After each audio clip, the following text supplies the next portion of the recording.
Is Joe Douglas the general manager who's finally going to turn this team around? We'll discuss on today's episode of the Locked On Jets podcast. You are Locked On Jets, your daily New York Jets podcast. Part of the Locked On Podcast Network, your team every day.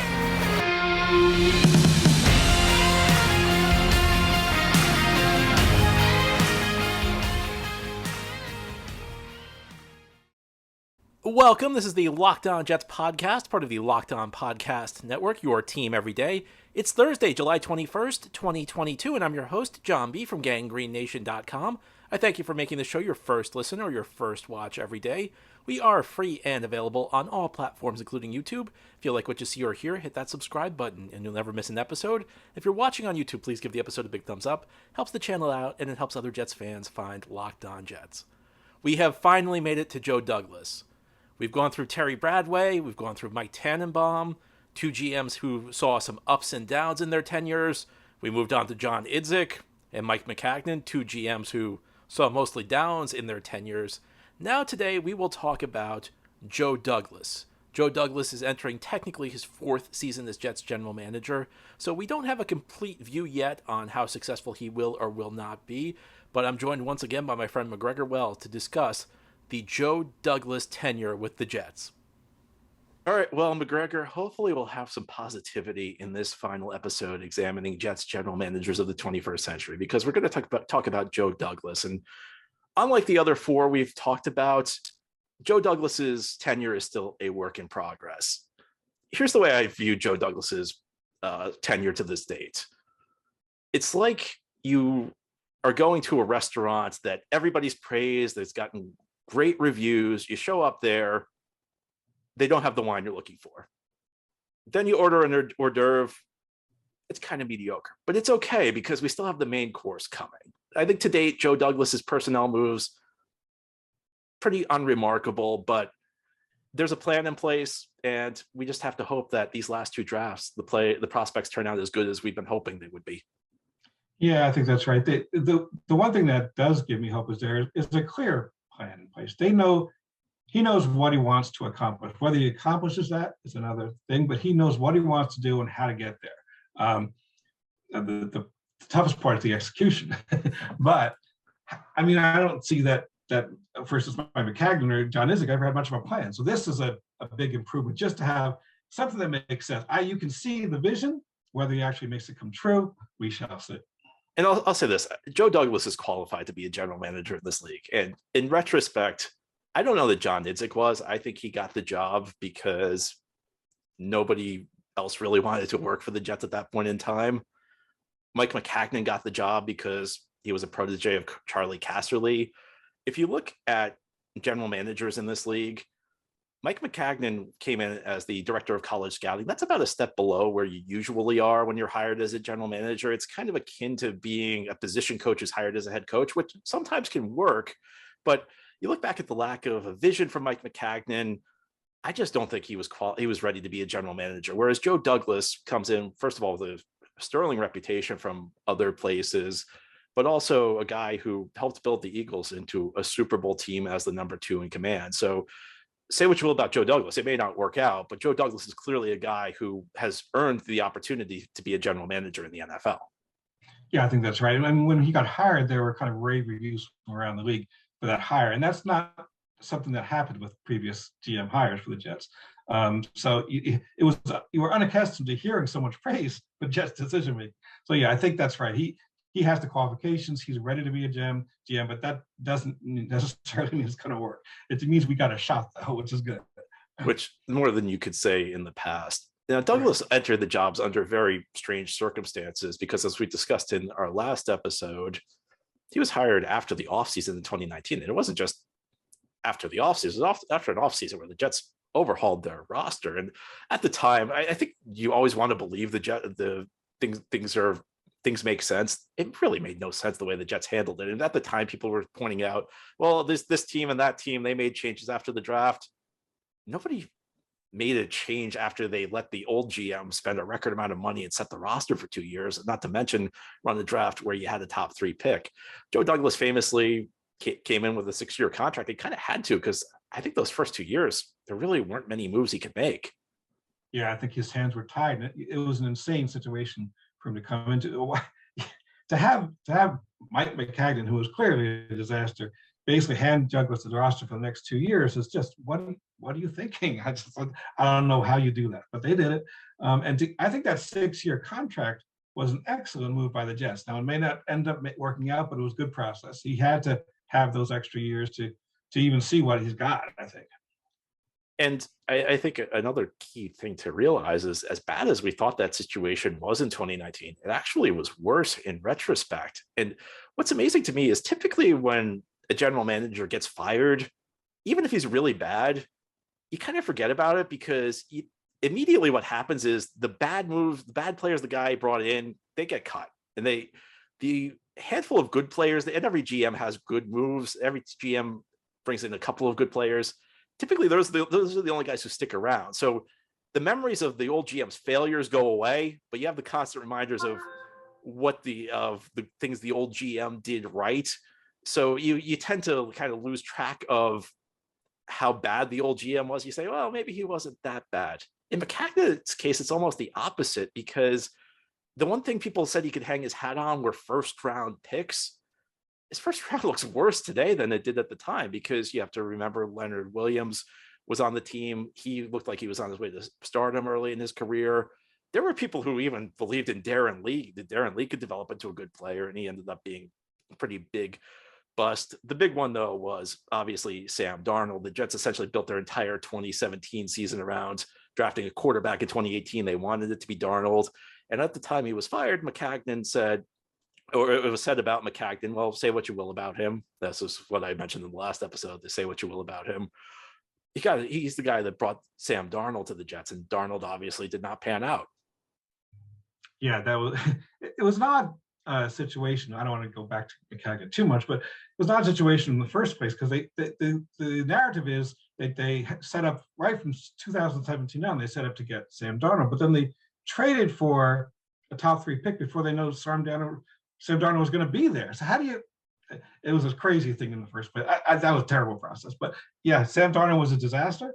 And well, that led us to eventually getting to Zach Wilson now, but we'll see how that works out. But yeah, the Maccagnan era doesn't look good. But Joe Douglas's first draft doesn't look so good right now either. I think one thing that people fall into a trap in, though, is you say, okay, this one draft was a terrible draft, but any draft can be a terrible draft for even the best GMs. You can't look at, okay, he had one bad draft, he's a bad. That's insane. The best GMs in the history of the league have had bad drafts. So one of the problems is people get impatient with your guy, and before you even know whether he's actually any good at this or not. And I think that's already starting to happen a little bit with Joe Douglas, and I think we can't yet.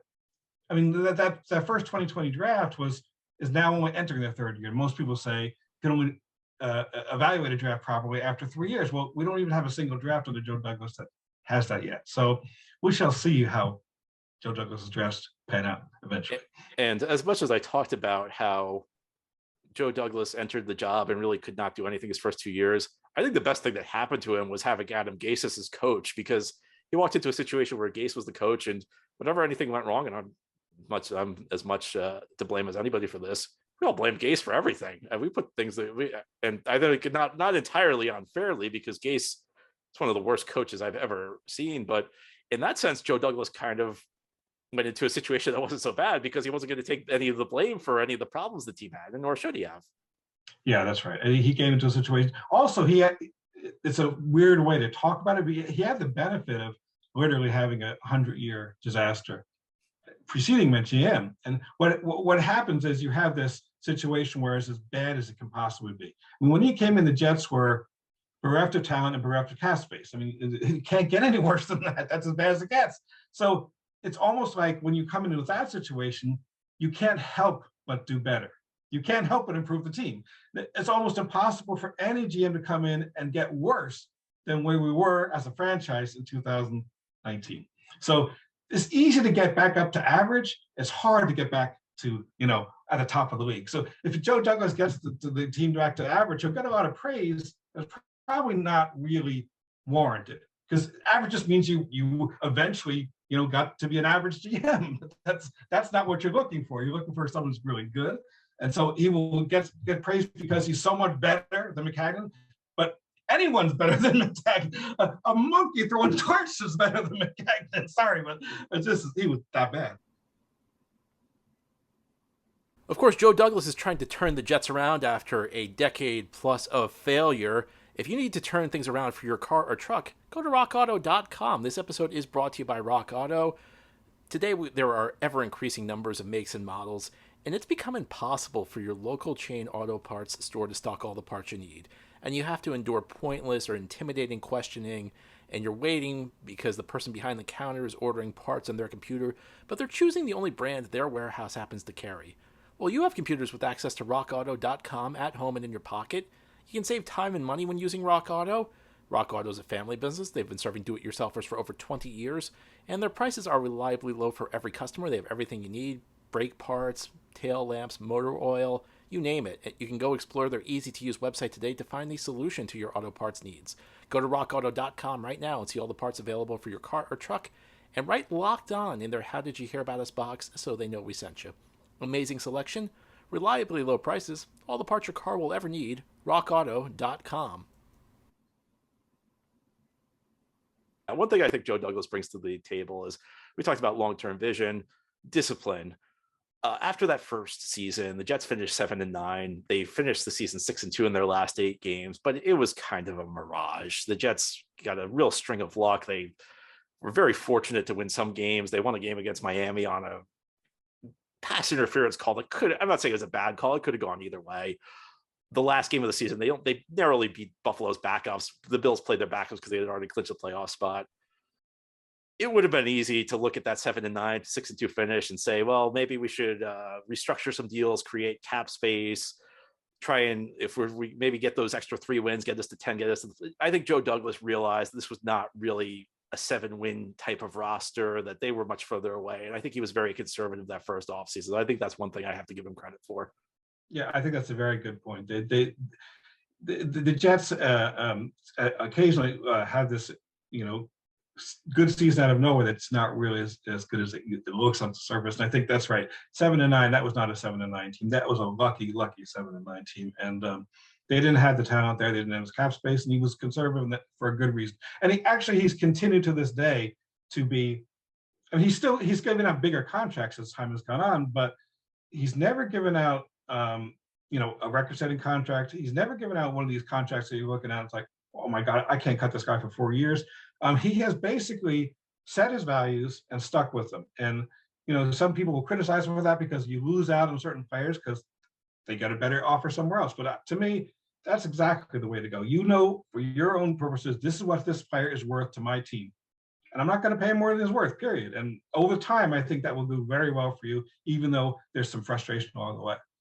Another area where I think the discipline has come in has been some of the trades he's made, where he has not made panic trades. I think it would have been easy to make a panic trade on Jamal Adams. He waited, and this goes into making sure he gets his price. He waited until he found a team that was willing to overpay. You could say the same for Sam Darnold. I'm not going to mention Blake Cashman. Please stop talking about how amazing it was. Sometimes teams put stupid valuations on a player, especially Houston. Yeah, Houston does something dumb. But Jamal Adams, Sam Darnold, 2 guys, Adams, who wanted out of town, who was trying to push his way out. Douglas got maximum value for him. Sam Darnold, based on what we know now, it sounds like Douglas got Carolina to bid against themselves to give the Jets 3 picks, including a 2nd-round pick. So I think there's something to be said for that, where he's not taking the first offer. He's making teams pay the price that he wants to get. And he's gotten phenomenal value in these trades. Yeah, he's done terrific trading players for picks. Trading picks for players, not so good. But trading players for picks, he has done a terrific job. You can't criticize what he's done there. And then those picks are going to end up being, the basis of whatever comes out of this going forward. And there's a lot of optimism right now going forward that this Jets team actually, for once, has some real talent. Now, we shall see how that develops. But for now, it looks like, we got some real talent on the team, which is a nice change. But this goes back to, and I'm going to use this word that's used it's been thrown around frequently for the Jets in the last decade plus, rebuild. And that can be a word that teams just use as an excuse when they're losing. And that's happened a lot with the Jets. The Maccagnan era was full of we're rebuilding as he's throwing these record-setting deals at players. Douglas is actually committed to the rebuild. He's stockpiled draft picks. The team went very young last year. I mean, even to a point where maybe they went too far to the extreme with their youth, but there's been a plan where they have delayed immediate gratification in order to really try and build a base of young talent. And now you have 7 players who've been drafted in the last 2 years who are top 40 picks. And that's what I guess there's no right way to build in the NFL, but I think that if you're trying to build something sustainable, you need an influx of young talent. And Douglas has stayed disciplined. He stockpiled picks. I go back to the Jamal Adams trade. That happened right before the beginning of training camp, and he got future draft picks for his best player. So you can't tell me the guy's not looking to the future. The fact he's trading his best player before the start of training camp and not getting really any. I know they got Bradley McDougald back in the trade to replace Adams, but he wasn't any good. It shows that Douglas has a long-term view, and he's actually trying to build this thing slowly in a steady way and trying to do it the right way. Yeah, I love the way that the process. I love the process. And the bottom line is, do these draft picks work out? Of course, but I love the process. They have built a very disciplined approach to building a young, athletic team that we haven't seen this in so many years for the Jets. And so, do these young players pan out? We shall see. But I love the process. And really what a lot of this comes down to is how Zach Wilson develops, and we've seen it a lot in the last decade plus. How the Jets do not support young quarterbacks. I'm going to say something that's really controversial right here. I'm sure people are going to get angry with me, but when people talk about the quarterbacks the Jets passed on, if Mahomes is here, I don't know that his career turns out the same way. This guy won MVP, and after the fact, he said, I did not know how to read defenses that year. He was in a system that maximized his strengths and hid his weaknesses. I think Mahomes' career turns out differently. I mean, look, if Josh Allen is throwing 3-yard speed outs to Braxton Berrios, is he developing? If Lamar Jackson's here and they're not developing an offense around him, he's in the Adam Gase system and not a Baltimore system that suits his talents, does his career play out the same way? The Jets have done an awful job. Listen, Sam Darnold, Geno Smith, these guys, I'd say probably would have failed elsewhere, but I don't know that there's a young quarterback who would have been successful in the infrastructure the Jets built around them. With Zach Wilson, I'm looking at this, and my opinion might be different if they don't get Breece Hall, because I think Breece Hall is going to the kind of back you can build a running game around. In a way, as much as I like Michael Carter, I don't think Michael Carter is a guy you build you build your offense around. But there's a real infrastructure here. They're going to lean on the run game, the additions that they've made on the offensive line. They're going to be able to put Zach Wilson in this position where success is possible. Will it happen? I don't know. But Zach Wilson's got a real shot now, which is not more than you could say about these other Jets quarterbacks in recent memory. Yeah, absolutely. They've got 3 legitimate wide receivers, assuming Garrett Wilson pans out. They've got 2 legitimate running backs. They've got 2 tight ends. I mean, when was the last time the Jets had anybody you could consider a legitimate tight end? I'm not saying these tight ends are top end talent, but these are legitimate NFL tight ends that can do something in this league. And they've got an offensive line, and it's been a long time since the Jets had any kind of offensive line. He's got support, and whether he pans out or not, I don't know. But you're right. These other quarterbacks the Jets have had really had no support whatsoever. It's almost impossible for them to actually succeed in those circumstances. You can't say that about Wilson. And this goes to another point I want to make. And we talked about this in the Mike Maccagnan episode, how Maccagnan was horrible at prioritizing the important positions. You mentioned it, the offensive line. It was a mess when Joe Douglas took it over. Now, some of this depends on how good Becton's a bit of a wild card. In fact, I think George Fant's a bit of a wild card. Can he replicate his performance from last year? But heading into the 2022 season, this looks like a strength. And let me give you another area which has long been a frustration of mine. We don't know how it'll work out. I mean, the key guy was injured last year, Carl Lawson. They drafted Jermaine Johnson. You never know how draft pick's going to turn out. But the Jets are actually bringing in edge rushers for the first time in forever. Forever. Yes. This goes way back now, but the interesting thing that we had with Rex Ryan prioritized the pass rush more than anything. That was his whole defense, is put pressure. And even under the Rex Ryan era, we never drafted an edge rusher. I don't understand that process of thinking. But yeah, finally the Jets are prioritizing the position. We don't know how it's going to work out, but yeah, they're prioritizing. They're making a legitimate effort to get real pass rushers in here, which is great. Well, of course, the NFL season is approaching. We are almost at the beginning of training camp for the Jets. The rookies have actually reported already. Veterans report next week. And you should know that if you want to bet on this upcoming season, BetOnline is the fastest and easiest way to check in on all your betting needs. You can find all of your favorite sports and events at the #1 online source for odds, lines, and games. And you can find reviews of news for every league. That includes Major League Baseball, it includes the NBA, it includes the NHL, it includes combat sports, esports, golf, and yes, the NFL. BetOnline continues to be the top online resource for all of your sports wagering information, from live in-game betting, scores, and podcasts, and more. They have you covered. You can bet on NFL futures. If you love the job Joe Douglas did this offseason, you think the Jets are going to have a good season, you can bet on that. So head to BetOnline today or use your mobile device to learn more about the action happening today. BetOnline, where the game starts. Now, I think with Joe Douglas, what's interesting here is this is a different situation than he's been in the past. Now, he obviously has never been the guy before, but Baltimore, very stable organization. Ozzie Newsome ran them forever. They kind of have a machine going there. They just keep bringing in talent. He goes to Philadelphia, which on paper, when he arrived in Philadelphia working for Howie Roseman, they were coming off some rough seasons, but a lot of that was due to the dysfunction of Chip Kelly. They had to improve their culture, but they actually had a lot of core players in place.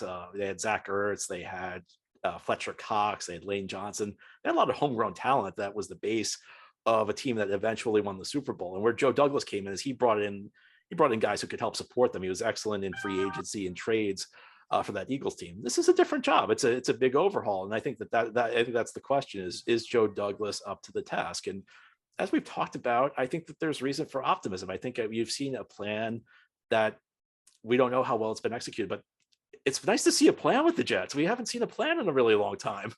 Yeah, it really, you see the vision, whether it works out or not is a different thing. But you see the vision. You see, I want to talk about one other thing about this vision is that last year the Jets had a secondary with a bunch of cornerbacks, which they profess to be. We're really excited about these guys, and as a fan, you're looking at this. This is your vision. Is this real?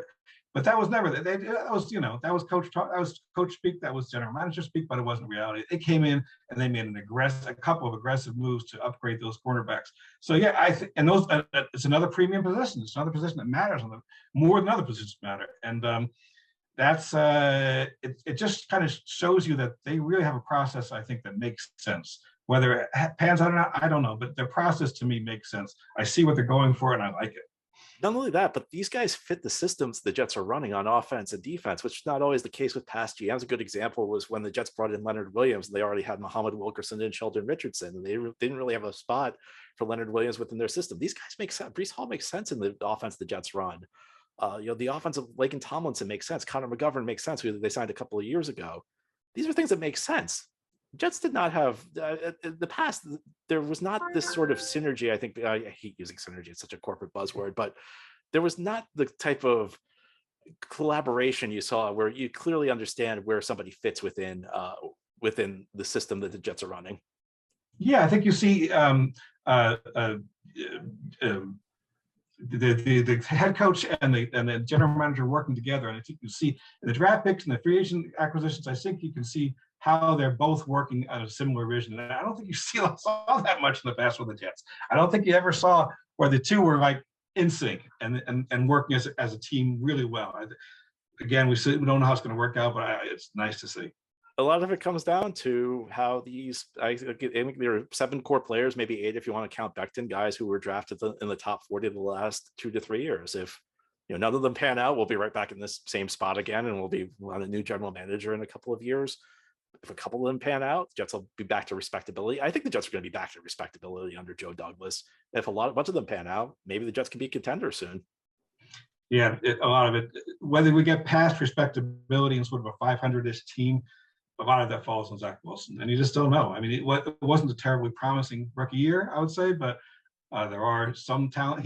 Brings some talents to the table that make you think, well, he might have something there. If he doesn't pan out, then I don't even know if Joe Douglas and Saleh are going to stay. I think a lot of this depends on Zach Wilson. You just really don't know yet with Zach Wilson. Well, you go back through this series we've done, and it's amazing how much it comes down to the quarterbacks and especially the draft, because we began this with Terry Bradway. He was an okay drafter. The Jets were pretty good, made the playoffs under him. Mike Tannenbaum hit some grand slam drafts early in his tenure. The Jets almost made the Super Bowl. It's a bad drafter. Jets fall to the bottom of the league. Mike McCagnon, bad drafter. Jets stay at the bottom of the league. It really does come back to the draft, doesn't it? I guess we've done 5 different episodes, and we really could have just said, you need to draft well. Yeah, that is the bottom line. If you draft well, you do well.